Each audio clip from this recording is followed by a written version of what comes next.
একটা জগদ্দল পাথর আমাদের বুকের উপরে ছিল, আল্লাহ দয়া করে নামিয়ে দিয়েছেন। ১৫০০ বছর আগে এই পৃথিবীতে একটা যুগ ছিল, তার নাম জাহিলিয়াতের যুগ। আর ১৫০০ বছর পর ২০২৪ সালের ৫ আগস্টের আগ পর্যন্ত এই বাংলাদেশ একটা যুগ পার করেছে জাহিলিয়াতের যুগ। আপনি কি কথা বোঝেন? শব্দের কেরম মিল দেখেছেন? জাহিলিয়া আর জাহিলিয়া, দুইটা প্রায় একই। ওরা ওই সময় যা করতো এরাও প্রায় তাই করেছে। ওই সময়ও বাকশক্তি রুদ্ধ ছিল, যারা দায়িত্বে ছিল তাদের কাছে। আমরাও প্রায় ১৫.৫ বছর আমাদের এই বাকশক্তি রুদ্ধ হয়ে গিয়েছিল। বাংলাদেশের ঐতিহ্যবাহী জেলা এটা শরীয়তপুর। বেশরীয়তি কাজ কারবারের জেলায় বেশি হয়, আমরা জানি। বিশেষ করে নড়িয়ার যে কি একটা দরবার আছে না, সুরেশ্বরী দরবার, ওখানে একটা ন্যাংটা বাবা আছে। বাবা যদি ন্যাংটা হয় তো ছেলেরা কি হবে? এটা কমন সেন্স যদি থাকে তাও তো এরকম দরবার রাখা ঠিক না। শরীয়তপুর নাম তো ভালো, কিন্তু শরীয়তের বাইরের কাজই বেশি হয় এখানে। খোসাইরহাট থানা, হাটুরিয়া, চর মনপুরা। কয়েকদিন আগে গিয়েছিলাম শুধু মনপুরা, আর এটা চর মনপুরা। গুরুত্বপূর্ণ একটা বিষয়। আমরা সবাই মারা যাব না, যাব না? এমন কেউ আছে যে মরবে না? যাকে আল্লাহ সবচাইতে বেশি ভালোবাসতেন তিনিও মারা গেছেন। কি কথা বলেন না কেন? মোহাম্মদুর কবরে যাওয়ার পরে যে সমস্ত প্রশ্নগুলো হবে আমরা জানি। কয়টা? 3টা প্রশ্ন জানি। এই 3টাকে সার্টিফাই করার জন্য আর একটা প্রশ্ন হবে। প্রথম প্রশ্ন হবে মার রব্বুকা। আমরা এই শব্দের উপরে আজকে তাফসির করব ইনশাআল্লাহ। দ্বিতীয় মা দিনুকা, এটা এই 7 তারিখে জানুয়ারি যেখানে আছে ফজলু ভাইয়ের বাড়িতে, ওই জায়গায় করব। 3 নাম্বার মা মানহাজার রজুল, এই লোকটা কে ছিল? এটা মিয়া নুরউদ্দিন অপু ভাই আসলে আমরা ওনার গ্রামের বাড়ি কোদাইলপুর নাকি আছে জানো, ওখানে কথা বলবো। গুরুত্বপূর্ণ একটা বিষয়, এটা যদি আপনি না জানেন কবরে কিন্তু ধরা খেয়ে যাবেন। এই 3টা প্রশ্নের জবাব যদি মানুষ দিতে পারে, 4 নাম্বার প্রশ্ন করা হবে তুমি এগুলো পেলে কোথায়? যদি বলেন আমি পেয়েছি আমার বাবার কাছ থেকে, না, আপনার বাবারে ফেরেশতা চিনেন। বলা লাগবে যে আমি পড়েছি কোরআনে। কোথায়? বলেন বলেন। আমরা সেই কোরআন থেকে আজকে এই প্রশ্নের জবাব নিয়ে যাব ইনশাআল্লাহ। একটা জগদ্দল পাথর আমাদের বুকের উপরে ছিল, আল্লাহ দয়া করে নামিয়ে দিয়েছেন।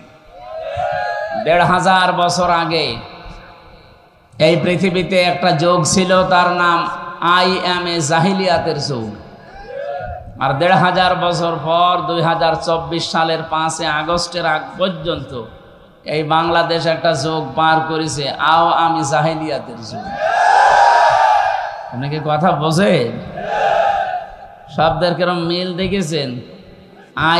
জাহিলিয়া আর জাহিলিয়া, দুইটা প্রায় একই। ওরা ওই সময় যা করতো এরাও প্রায় তাই করেছে। ওই সময়ও বাকশক্তি রুদ্ধ ছিল, যারা দায়িত্বে ছিল তাদের কাছে। আমরাও প্রায় 15.৫ বছর আমাদের এই বাকশক্তি রুদ্ধ হয়ে গিয়েছিল। অথচ কথা বলার ক্ষমতা যারা পালিয়েছে ওরা আমাদের দিয়েছিল। আল্লাহ বলেন না, খলাকাল ইনসান আল্লামাহুল বায়ান। আমি মানুষ বানিয়েছি আর মানুষকে কথা বলা আমি শিখিয়েছি। বিজ্ঞান এখন আল্লামাহুল বায়ানের উপরে গবেষণা চালিয়েছে, মানুষ কথা বলে কি করে। এই যে কয়েক ইঞ্চি জায়গা, এখান থেকে কথা তৈরি হতে 27টা স্তর পার করা লাগে।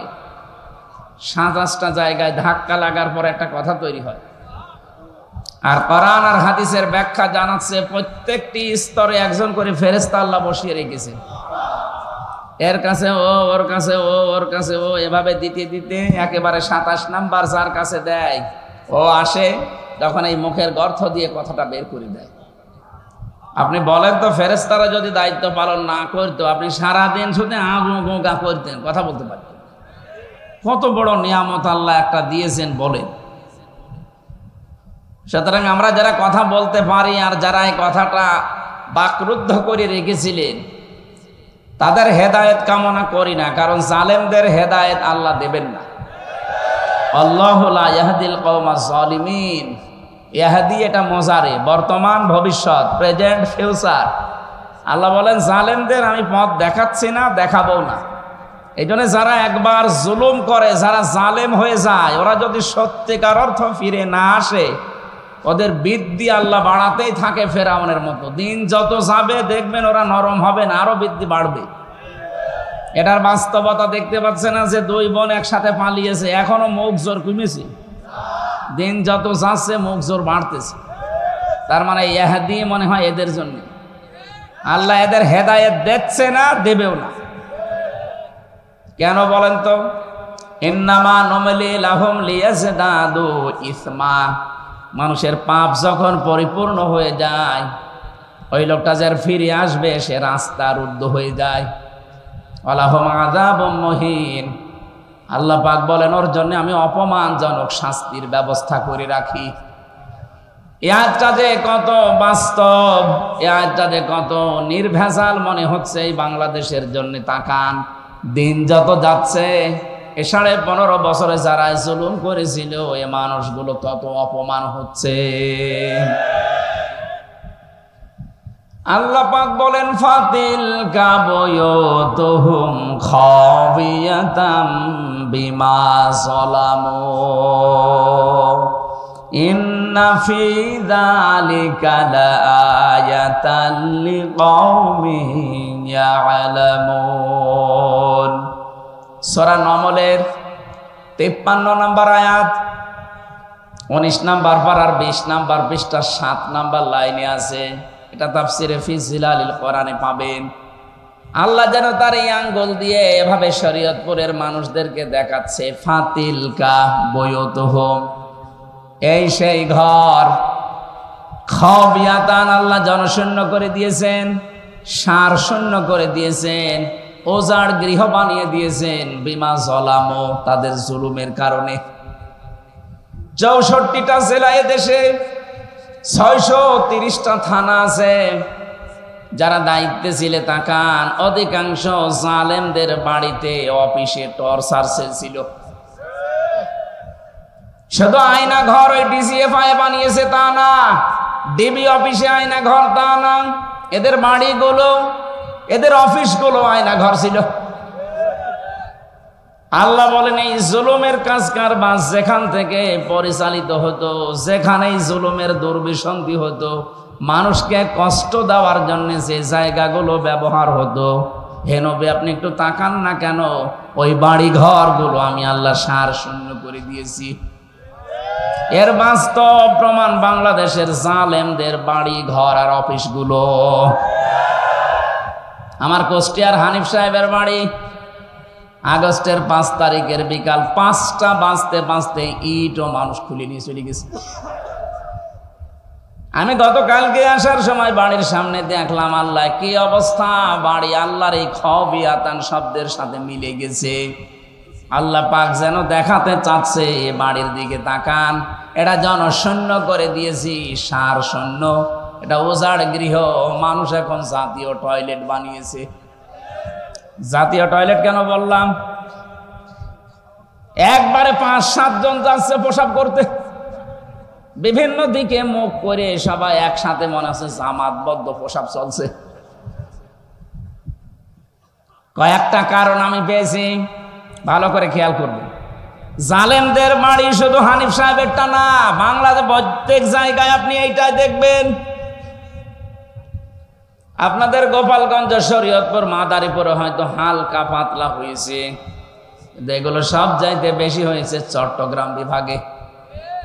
কয়েকদিন আগেও আমি গিয়েছিলাম দিনাজপুরে, কি দাপট নিয়ে চলতো লোকটা, অথচ তার বাড়িটা আজকে খাবিয়াতান জনশূন্য করে দিয়েছে মানুষ। যে বাড়ি এত আবেগপূর্ণ ছিল ঢাকার, ওইটা মানুষ গেলে চুমা খেত। গত পরশু দিনের পেপারে দেখেছেন ওই বাড়িতে 8-10 জন একসাথে প্রসাব করছে। 3 মাসের ব্যবধানে যদি অবস্থা আল্লাহ বানিয়ে দিতে পারে, আপনি দেখেন আবু জেহেলের বাড়িকে যদি আল্লাহ ইন্টারন্যাশনাল পায়খানা বানাতে পারে, পৃথিবীর জালেমদের যত বসবাসের জায়গা, দাপটওয়ালা জায়গাগুলো আল্লাহ দেখবেন ইন্টারন্যাশনাল পায়খানা বানিয়ে দেবে। কয়েকটা কারণ আছে তার। এক নম্বরে, রোগ শোক থেকে বাঁচার জন্যে জালেমদের জায়গাগুলো ব্যবহার করবে মানুষ। এটা আমি নিজে 16 সালে হজে গিয়েছিলাম, 7 চক্কর দিলাম কাবা শরীফে, বেশ ভালোই লাগছিল। হঠাৎ উপর দিয়েছে ঘুরি দেখে পেটে ব্যথা, যন্ত্রণা তীব্র। কি গো, এতক্ষণ তো ভালোই ছিলাম, এখন পেটে ব্যথা করছে কেন? ওখানে যে দায়িত্বে আছে পুলিশ, ওনার ভাষা দিয়ে বললাম, ভাই এতক্ষণ তো ভালোই ছিলাম, এখন আমার পেটে হঠাৎ ব্যথা করছে। পুলিশ আমারে বলে, হাজিউল হজ্জা তাই না বিলাদুকা? হাজি দেশ কোথায়? জি তুমি বাংলাদেশ। বাংলাদেশ থেকে এসেছি। আমারে বলছে, আপনি জানেন না এটা কোন জায়গা? না তো, এটা আবু জেহেলের বাড়ি। আপনি এখনো পায়খানা না করে দাঁড়িয়ে আছেন, তাড়াতাড়ি করেন। সত্যি কথা যে কোরআন শরীফ আমার সামনে, পায়খানা করে দেখি আমার পেটের ব্যথা ভালো হয়ে গেছে। আল্লাহ আমাকে ডাক দিয়ে যেন বলতে চাচ্ছে, হামজা এত টাকা খরচ করে 6500 কিলোমিটার দূর থেকে আসলে আর পায়খানা না করে চলে যাবা, তাড়াতাড়ি করো। আমারও তো মনে হচ্ছে বাংলাদেশে যাদের পেটে ব্যথা হবে, প্রসাবে সমস্যা হবে, জালেমদের ওই বাড়িতে করলে আল্লাহ মনে হয় ভালো করে দেবে। না তো 8-9 জন একসাথে যাচ্ছে কি করে?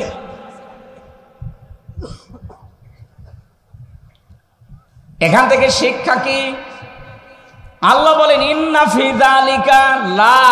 এখানে আরবি গ্রামার যারা বোঝে, লামে তাকিদ, ইন্না ফি যালিকা লায়াতাল লিকাউমি ইয়ালামুন। যারা জ্ঞানী মানুষ, যাদের জ্ঞান আছে, যাদের এলেম আছে, এই মানুষগুলো এখান থেকে অবশ্যই শিক্ষা নেবে। এটা আল্লাহর একটা আয়াত, নিদর্শন। জালেমদের বাড়িকে যদি আল্লাহ সার শূন্য করে দিতে পারে, জনশূন্য করে দিতে পারে মাত্র 3 মাসের ব্যবধানে, আগামীতে যারা চেয়ারে বসবে এরা যদি জালেম হয়, তাদেরও বাড়ি আল্লাহ উজাড় গৃহ বানিয়ে দেবে। এটা আমরা আর চাই হয় যেন জালেম হয়ে না যায়। মাজলুমের যে কত দুঃখ, কত বেদনা, আল্লাহকে বলা ছাড়া কেউ থাকে না মাজলুমের, এটা আমরা তো প্রমাণিত। কি অবস্থায় রেখেছিল আমারে। আমি নিজে কতগুলো মানুষের কান্নার আওয়াজ শুনেছিলাম ওই মাটির নিচে। কিছু কিছু মানুষের এই যে এত বড় বড় নখ হয়ে গেছে, চুল দাড়ি গোপ, মনে হচ্ছে যে জঙ্গল থেকে বেরিয়ে আসতেছে। এত বড় নখ দিয়ে কেউ কেউ দেওয়ালের সাথে খুশিয়ে খুশিয়ে লিখে রাখতো, ভাই যদি বাইরে যেতে পারেন তবে নাম্বারে একটু জানাবেন যে আমি বেঁচে আছি। আমার মন ডাক দিয়ে বলছিল মাঝে মাঝে, এমিলিয়াস আলী মনে হয় বেঁচে আছে, কিন্তু এরা 2 বোন পালানোর বছর খানেক আগে ওনাকে মেরে ফেলেছে।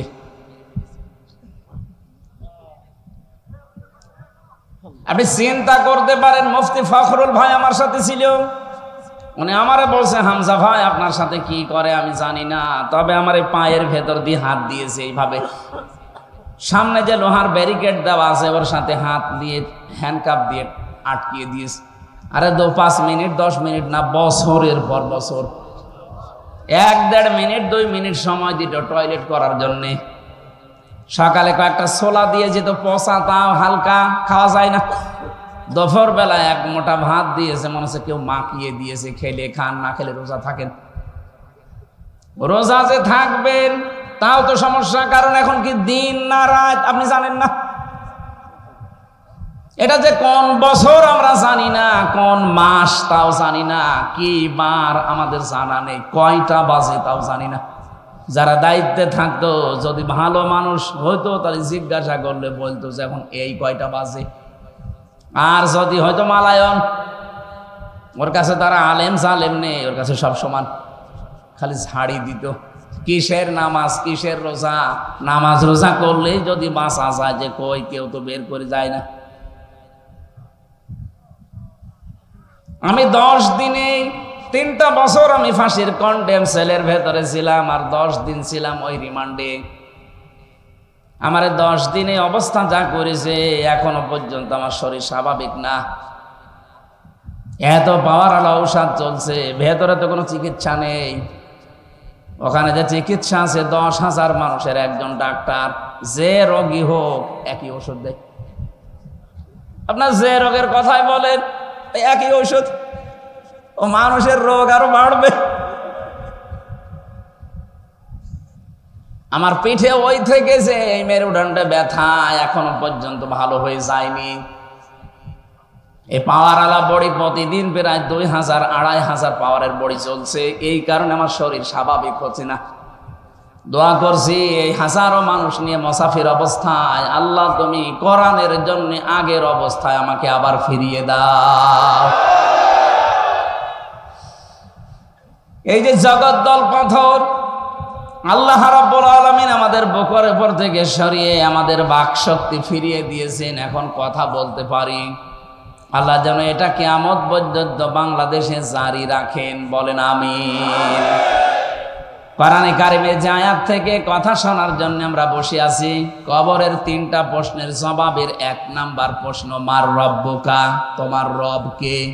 এ কথা যদি সত্যি আমরা বলতে চাই, দুনিয়াতে মাস্ট বি 5টা প্রশ্নের উত্তর আপনাকে জোগাড় করা লাগবে। এই যে রব শব্দের ভেতরে কেউ যদি কবরে যে বলতে চায় রব্বি আল্লাহ, আমার রব আল্লাহ, ফেরেশতারা জবাব হয়ে গেছে, তখন বলবে 5টা বিষয়ের জবাব চাই। কয়টা? আপনি বলবেন রব্বি আল্লাহ, আর ফেরেশতা চলে যাবে না, 5টা বিষয় জিজ্ঞাসা করবে। এবার আমরা তাফসীর থেকে ওই কথাগুলোই তুলে এনেছি, দেখি আমাদের জীবনে ওই 5টা বিষয় আছে কিনা। যদি থাকে তাহলে আপনি কবরে বলতে পারবেন রব্বি আল্লাহ, আমার রব আল্লাহ। আর যদি 5টার 4টা পারেন, 1টা পারবেন না, কবরে আপনার মুখে আটকে যাবে, বলতে পারবেন না। তখন বলবেন লা আদরি, আমার কিছু জানা নেই। যেই বলবেন জানা নেই, ফেরেশতা বলবে নিয়ে আয় মুগুর, পিটাতে থাক। আমরা যেন ধরা খেয়ে না যাই, এই জন্য আজকের এই আয়োজন। এত কষ্ট করে ইমন ভাই সহ, টিটো ভাই সহ যারা এই আয়োজনে আঞ্জাম দিয়েছেন, আমাদেরকে বাঁচাতে চান, আমরা যেন কবরে ধরা খেয়ে না যাই। কথা বলেন ঠিক কিনা? একেবারে নিস্তব্ধ হয়ে এবার শুনবেন, বলেন আউযু বিল্লাহি মিনাশ শাইতানির রাজিম, বিসমিল্লাহির রহমানির রহিম,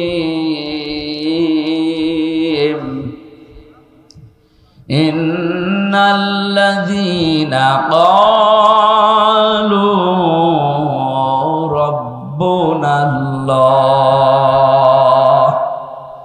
সুম্মা ইসতাকামু তাতানাজ্জালু আলাইহিমুল মালাইকা। সূরা হামিম সাজদা পড়া কোরআনে কারিমের ভেতরে 6666টা আয়াত আছে, মাত্র একটা আয়াতের 3 ভাগের 1 ভাগ আমরা পড়েছি। এতটুকুর উপরে আজকের কথা আমরা শেষ করব ইনশাআল্লাহ। আমার এই মাথার ভেতরে কোরআনে কারিমের আয়াত সম্পর্কে যত তথ্য আল্লাহ ঢুকিয়ে দিয়েছেন, আমি যদি আমার হায়াতের শেষ দিন পর্যন্ত আয়াত নিয়ে চিন্তা ভাবনা করে কথা বলতে থাকি, আমার জীবন শেষ হয়ে যাবে, আয়াতের কথা শেষ হবে না। এত কথা লুকিয়ে আছে আয়াতে, আমরা এবার টান দিতে থাকি। এরশাদ হচ্ছে ইন্নাল্লাযীনা, নিশ্চয় যারা ক্বালু, এ কথা বলতে পারে রব্বুনাল্লাহ, আমাদের রব আল্লাহ। আমাদের রব কে? এটা বলার পরেই শেষ না, সুম্মা ইসতাকামু, এর উপরে যারা দৃঢ় থাকে, এর উপরে যারা ইস্তেকামত পয়দা করে, টিকে থাকে, অটল থাকে, অটুট থাকে, স্থিতিশীল জীবন তৈরি করে শব্দের উপরে। এই যে 2টা কথা বললাম, শুনতে যত সহজ মনে হচ্ছে, এই 2টা কথা মেনে জীবন চালানো অত সহজ না। কথা বলে না কেন? আয়াতে আল্লাহ আমাদের কাজ দিয়েছেন 2টা। যদি সত্যি এই দুইটা কাজ আমরা দুনিয়ার এই ছোট্ট হায়াতে করতে পারি, আল্লাহর কসম আল্লাহ পরবর্তী 3টা পুরস্কার অবশ্যই দেবেন। এবার আসেন তো, প্রথম শব্দ ছিল রব। রব মানে, আমরা অনেকেই মনে করি রব মানে আল্লাহ। আল্লাহ একটা নাম। রব শব্দের আমি 19টা অর্থ পেয়েছি তাফসিরে, সামারাইজ করে বানিয়েছি 5টি। আপনার এই জীবনে যদি প্র্যাকটিক্যাল লাইফে এই 5টি মিলাতে পারেন, কবরে আপনি নির্দ্বিধায় বলতে পারবেন রব্বি আল্লাহ, ফেরেশতা আমার রব আল্লাহ। আমি তাফসির থেকে বলছি। এবার 1 নম্বরে রব শব্দের শাব্দিক অর্থ পেয়েছি, রব মানে সৃষ্টিকর্তা। রব মানে কি? 2 নম্বরে রব মানে রিজিক দাতা। 3 নম্বরে রব মানে মা'বুদ। 4 নম্বরে রব মানে আইনদাতা। 5 নম্বরে রব মানে অভিভাবক। এবার আসেন তো একটা করে আমরা কোরআনে কারিমের সাথে মিলিয়ে দেখি এই 5টা আমার জীবনে আছে কিনা। 1 নম্বরে রব মানে সৃষ্টিকর্তা, স্রষ্টা। সৃষ্টিকর্তা হিসাবে আমরা আল্লাহকে মানি। কথা বললেন না? আল্লাহ রাব্বুল আলামিন আমাদের যে প্রথম এই দুনিয়াতে আয়াত দিয়েছেন পড়ার জন্য, তার ভেতরে এই নামটা আছে, ইকরা বিসমি রাব্বিকাল্লাযী খালাক। আল্লাহ বলেন পড়ো ওই রবের নামে যিনি তোমাকে বানিয়েছেন, সৃষ্টি করেছেন। এখান থেকে কয়েকটা মাসলা বের হয়, আলেম যারা আছেন তাদেরকে বলছি। 1 নাম্বার, বিশ্ব নবী যেদিন নবুয়ত পান, তিনি 40 বছর বয়সে হেরা গুহায় ধ্যান করেছিলেন একাধারে 3 মাস। 3টা মাস ধ্যান করার পরে তাকে প্রথম আল্লাহ এই শব্দটা দিয়েছেন জিবরাইলকে দিয়ে। ফেরেশতা এসে বলে ইকরা ইয়া মুহাম্মদ, এ মুহাম্মদ সাল্লাল্লাহু আলাইহি সাল্লাম পড়েন। বলেন মা আনা বিকারি, আমি পড়তে পারি না। 3 বার বলার পরেও তিনি বলেন না, আমি পড়তে পারি না। ফেরেশতা জিবরাইল যখন বুকের সাথে চাপ দিয়ে বলেন ইকরা বিসমি রাব্বিকাল্লাযী খালাক। হে মুহাম্মদ পড়েন আপনার রবের নামে যিনি আপনাকে বানিয়েছেন। তাফসীরের কিতাবে আছে ফি জিলালিল কোরআনে, মুহাম্মদ রাসূলুল্লাহ 1 সেকেন্ড আর দেরি করেন না, এবার 5টা আয়াত জিবরাইলের সাথে সঙ্গে সঙ্গে পড়েছিলেন। আমার প্রশ্ন হচ্ছে, তিনি 3 বার জিজ্ঞাসিত হলেন যে পড়েন পড়েন পড়েন, 3 বারই বললেন মা আনা বিকারি, আমি পড়তে পারি না। 4র্থবার কি এমন বললেন যে তিনি পড়া আরম্ভ করেছেন? শুধু পড়েননি, 5টা আয়াত একাধারে পড়েছিলেন। জবাব, আমি যতগুলো তাফসীর বিশ্ববিদ্যালয়ে থাকাকালীনের সাথে মিলিয়েছি, প্রতিটি মুফাসসির লিখেছেন বিশ্বনবী পড়েছিলেন এই কারণে, কারণ এতক্ষণ জিবরাইল পড়তে বলেছে কিন্তু কার নামে এটা বলেনি। যেই বলেছে রবের নামে পড়েন, নবীজি আর 1 সেকেন্ডটা দেরি করেনি। এটা যেন বলতেই চাচ্ছিলেন ইয়া আখি জিবরাইল, হে ভাই জিবরাইল, বারবার খালি পড়তে বলেন যে কার নামে পড়বো। আমি তো আর গরু ছাগলের নামে পড়তে পারি না, দেবদেবীর নামে পড়তে পারি না, আমি বাবার নামে দাদার নামে পড়তে পারি না। আপনি পড়তে যখন বললেন বিসমি রাব্বিকাল্লাযী খালাক, ওই রবের নামে পড়েন যিনি তোমাকে বানিয়েছে, আমি কিন্তু দেরি করি নাই। আমার উম্মতদেরকে কিয়ামত পর্যন্ত আমি শিক্ষা দিয়ে গেলাম, পড়াশোনা যদি করতেই হয় রবের নামে পড়া লাগবে। বাংলার মুসলমানেরা নিরপেক্ষ দৃষ্টি দিয়ে বলেন তো, এই 15.5 বছরে রবের নামে যতটুকু পড়াশোনা চলতো, দায়িত্বে যারা ছিলেন আরো অধিকাংশ জায়গায় রবের নামটা তুলে দিয়েছিলেন। বিশ্ববিদ্যালয়গুলোর মনোগ্রামে লেখা থাকলো ইকরা বিসমি রাব্বিকাল্লাযী খালাক, রব্বি জিদনি ইলমা, ইন্নাদ-দীনা ইনদাল্লাহিল ইসলাম, আল ইয়াওমা আকমালতু লাকুম দীনাকুম। এই শব্দগুলো সবই এই 15.5 বছর আপনারা পাল্টিয়ে ফেলার পায়তারা করেছিলেন। অনেকগুলো জায়গা থেকে পাল্টিয়েও দিয়েছিলেন। পড়া যদি রবের নামে মুসলমান না পড়ে, কে হরের নামে পড়বে বলেন? যতগুলো সূক্ষ্ম ষড়যন্ত্র ছিল এই 15.5 বছরে, এই দাদা বাবুদের যতগুলো ষড়যন্ত্র আমাদের উপরে ছিল, তার এক নাম্বারে এইটা, আমাদের পুরা জাতিকে তারা আল্লাহর দিক থেকে মুখ ফিরিয়ে নাস্তিকতার শিক্ষা দেওয়ার জন্য রব থেকে ভুলিয়ে রেখেছিল। আপনি পড়েন কিন্তু রবের নামে না, একদম বাগডম ঘোড়াডম সাজে কি পড়ব আমি? হাঁটতে মাটিম টিম তারা মাঠে পাড়ে ডিম, কি পড়বো আমি? আপনি তো পড়তে বললে এমন লোকের নামে, এমন সত্তার নামে পড়তে বলবেন যিনি আমাকে বানিয়েছেন। এবার আসেন তো, এই যে খালাক শব্দ, এটা রবের প্রথম অর্থ। রব্বি কাল্লাদি খালাক, রবকে যিনি বানিয়েছেন। যিনি কি করেছেন? বানিয়েছেন আমাদেরকে। কে? রব। বলেন বলেন। আমাদের আদি পিতা যিনি হযরত আদম আলাইহিস সালাম, তাকে শুধু আল্লাহ বানিয়েছেন মাটি দিয়ে। আমাদের কাউকে আল্লাহ সরাসরি মাটি দিয়ে বানাননি, বানিয়েছেন মাটির নির্যাস দিয়ে। হযরত আদম আলাইহিস সালামকে আল্লাহ বানাতে জিবরাইল, মিকাইল, ইসরাফিল 3 ফেরেশতা পাঠিয়েছিলেন জমিনে। একজনও মাটির কান্না দেখে মাটি নিয়ে যেতে পারে নাই। এটা তাফসিরে হাক্কানির ভেতরে আছে। শেষ পর্যন্ত আজরাইল এসে এক থাবা মাটি নিয়েছিলেন, এক খামসা। মুফাসসির বলেন এক খামসার ভেতরে আজরাইলের মাটি ছিল 40 মণ। ফেরেশতাকে বললেন নিয়ে যখন এসেছো বানাও। তার সাথে 70,000 ফেরেশতাকে আল্লাহ সহযোগে বানিয়ে হযরতে আদমের এই দেহটা বানিয়েছিলেন শুধু 60 হাত লম্বা, 120 হাত লম্বা, 60 গজ, 36 হাত মোটা। বিশাল দেহ বানিয়েছে ফেরেশতারা ওই এক মোট মাটি দিয়ে। আল্লাহ রাব্বুল আলামিন বলেন থাক, এবার যে চেহারা এটা আমি আল্লাহ নিজে বানাবো। কে বানিয়েছে?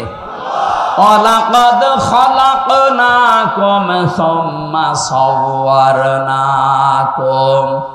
আল্লাহ পাক বলেন তোমাদেরকে আমি বানিয়েছি, বিশেষ করে এই চেহারাটা, এখানে কারো হাত নেই।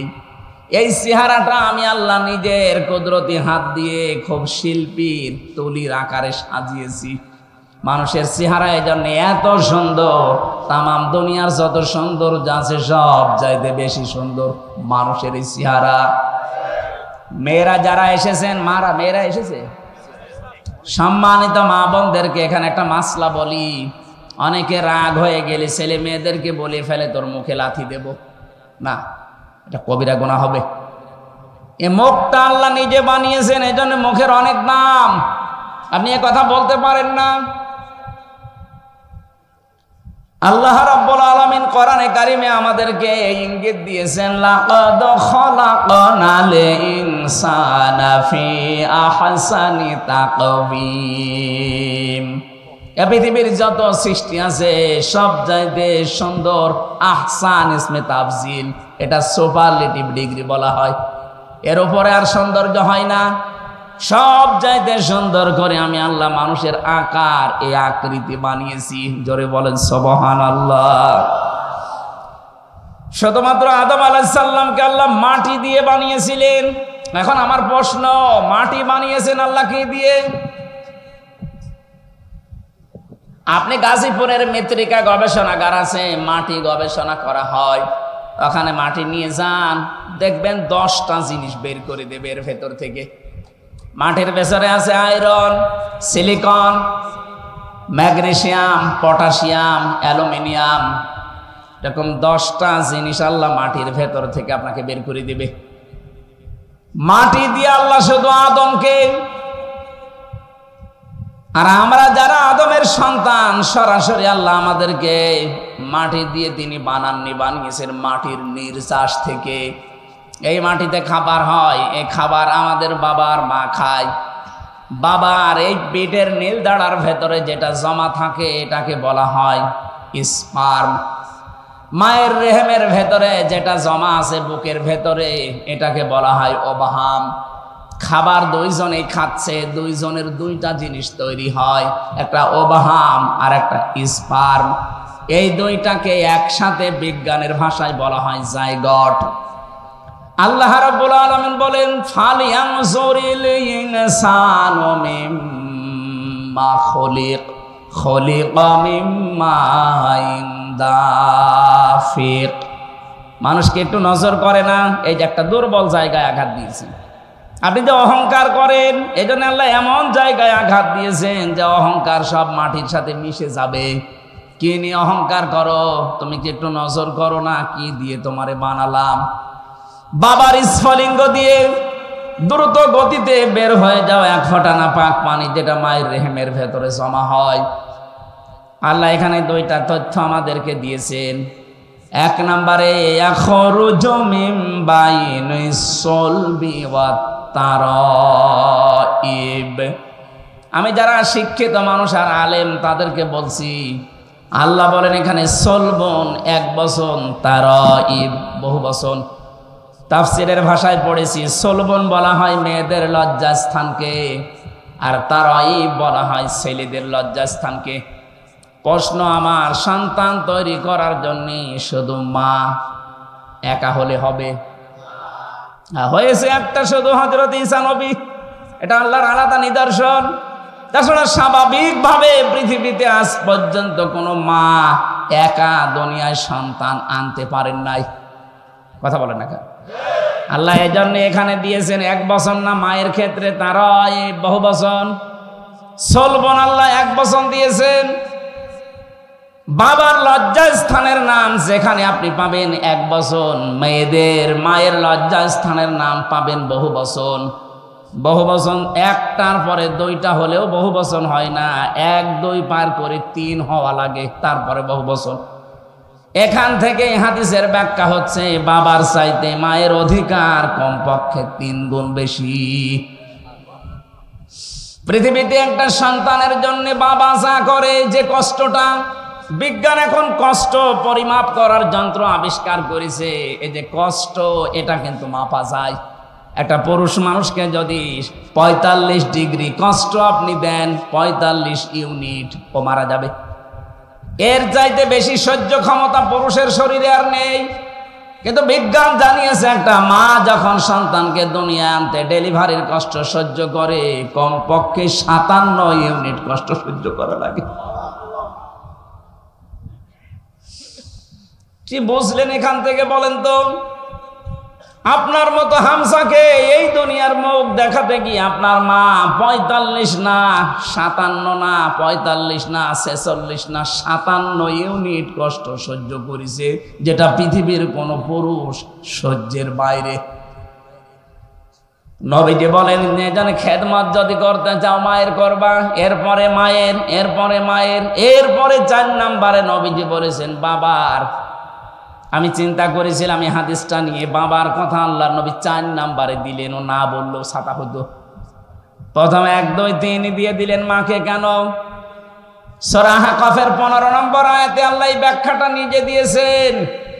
হামালাতুহুম করহা ওয়া ওয়াদাআতুহু করহা ওয়া হামলুহু ওয়া ফিসালুহু 30 শাহরা। আল্লাহ পাক বলেন তোকে পেটে বহন করা 10 মাস 10 দিন পর্যন্ত বস্তার মতো পেটে বহন করা, এটা দুনিয়ার কোনো বাবা এ কষ্ট টের পায়নি। টের পেয়েছি শুধু তোর মা। এই জন্য প্রথম খেদমত করতে হলে মাকে দিয়ে শুরু করবি। এমনকি দুনিয়ায় কেউ যদি টাকা পয়সা খরচ করতে চান, আজ আমরা ইসলাম না জানার কারণে চলে যাচ্ছি সেই বরিশালে, সেই চট্টগ্রামে, সেই সিলেটে। না, সূরা বাকারার 215 নম্বর আয়াত 2 নম্বর পারা 12 নম্বর পৃষ্ঠার 13 নম্বর লাইনে আছে, ইয়াসআলুনাকা মাযা ইউনফিকুন কুল মা আনফাকতুম মিন খায়রিন ফালিল ওয়ালিদাইনি ওয়াল আকরাবিন। বলেন আল্লাহু আকবার।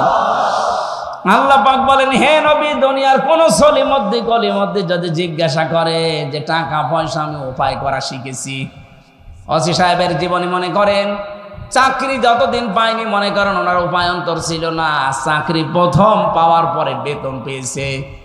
এখন যদি আল্লাহকে জিজ্ঞাসা করে রব্বুল আলামিন তুমি তো আমাকে বানিয়েছো, আমার জীবনের এই প্রথম ইনকাম, আজকে প্রথম উপায় করা শিখেছি। এ প্রথম বেতনটা আমি কি মসজিদে, মাদ্রাসা, এতিমখানায়, বাবার দরবারে দিয়ে আসবো? আল্লাহ বলেন না, প্রথম নাম্বারে তুই ভালো ভালো কাজে এই টাকাটা খরচ করবি।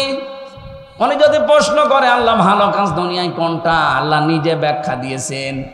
কারো হাতে ব্যাখ্যা আল্লাহ ছেড়ে দেয়নি। যদি আমার হাতে দিত, অসিরে বলতাম আপনি জায়গা পাচ্ছেন না, আমারে দিয়ে দেন। কোন বাবারে জিজ্ঞাসা করলে দরবারের বাবা বলতো কাজ পাচ্ছেন না, দুটো ছাগল কিনে দেন। এই জন্য আল্লাহ ব্যাখ্যা নিজের হাতে রেখেছেন। কুল মান ফাকতুম মিন খায়রিন ফালিল ওয়ালিদাইনি ওয়াল আকরাবিন। আল্লাহ পাক বলেন প্রথম নাম্বারে খরচ করবি তোর ভালো কাজ। ভালো কাজ দুনিয়ায় শুরু হবে তোর মা আর বাবা দিয়ে। সুতরাং জীবনের প্রথম ইনকাম, প্রথম টাকা পয়সা খরচ করার দায়িত্ব আপনার। কে দিচ্ছেন? কার জন্যে? মা বাবার। বলেন বলেন। প্রথমে মা বাবা, এরপরে আল আকরাবিন, নিকট আত্মীয় স্বজনের ভেতরে গরিব থাকলে তাদের, এরপরে এতিম, এরপরে মিসকিন, এরপরে অসহায়। এই যে 5 জনের সিরিয়াল বললাম, এর ভেতরে বরিশাল আছে। আপনি কোন কারণে চলে যাচ্ছেন? নিজের মা বাবা, নিকট আত্মীয়, এতিম, মিসকিন, অসহায় বাদ দিয়ে একবারে বরিশালে, একবারে পটুয়াখালী। কোন জায়গায় যাচ্ছেন আপনি? আটরশি যাচ্ছেন।